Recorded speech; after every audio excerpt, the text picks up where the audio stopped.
आज प्यारे बाबा के पास वतन में भोग लेकर के पहुंची। बाबा को नए साल की सभी ब्राह्मण बच्चों की, बेहद के बच्चों की बाबा को स्नेह भरी याद दी। याद देने के साथ बाबा को मैंने आज विशेष ब्रिजिंदा दादी के निमित्त, भूपाल भाई के निमित्त, प्रतिभा बहन के निमित्त विशेष याद दी। याद देते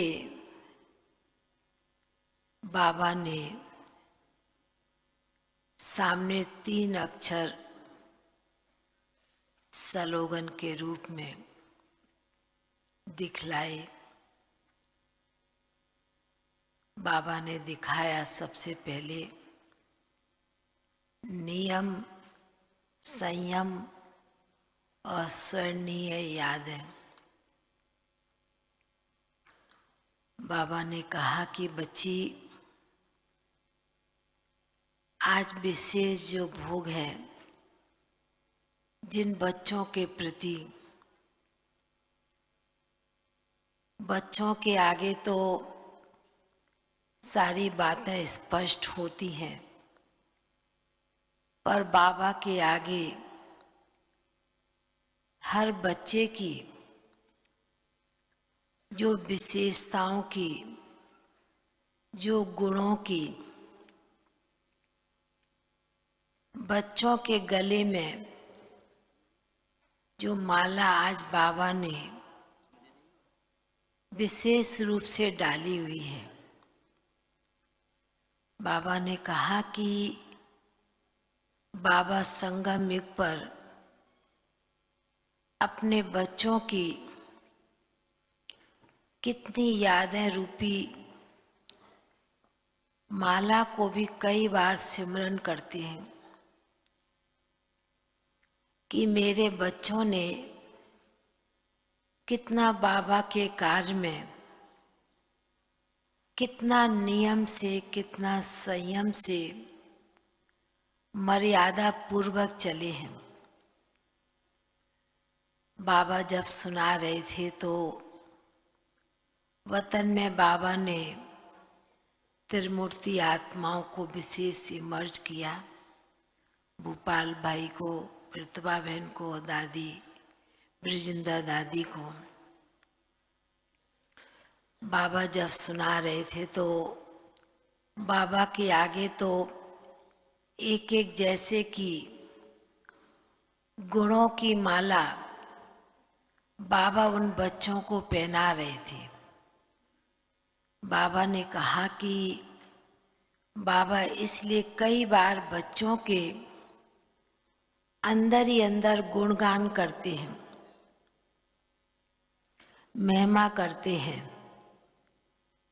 बाबा जब ऐसे बोल रहे थे, उसी समय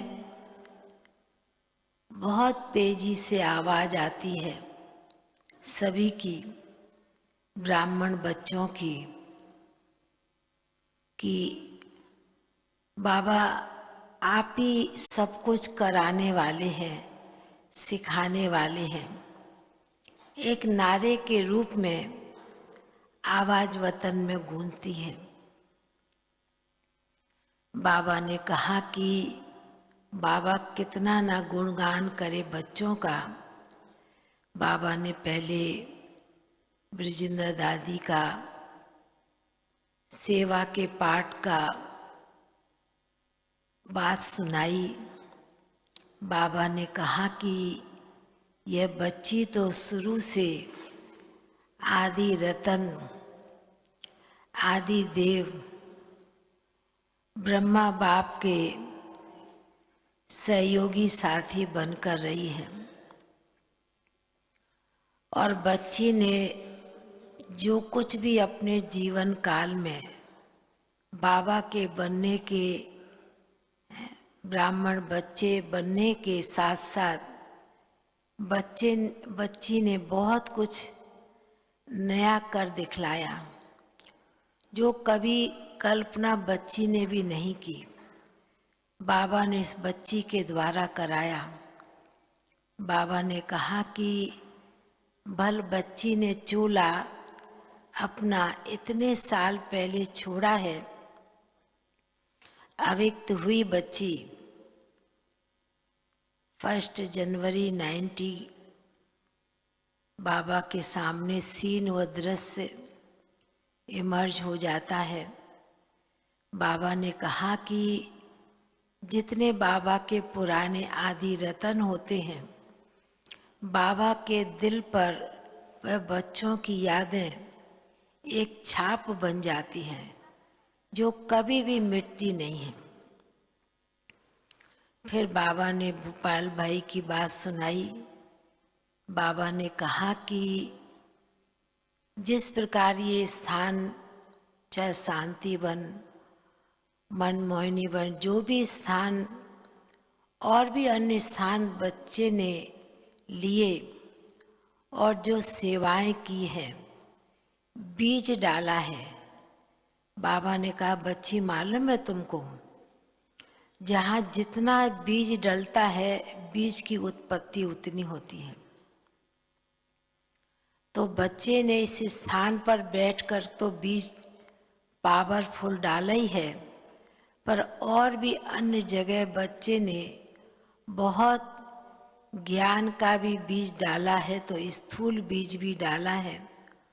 उस बीज का फल भी बाबा देख रहे हैं कि किस प्रकार चारों तरफ फैल रहा है, फलीभूत हो रहा है।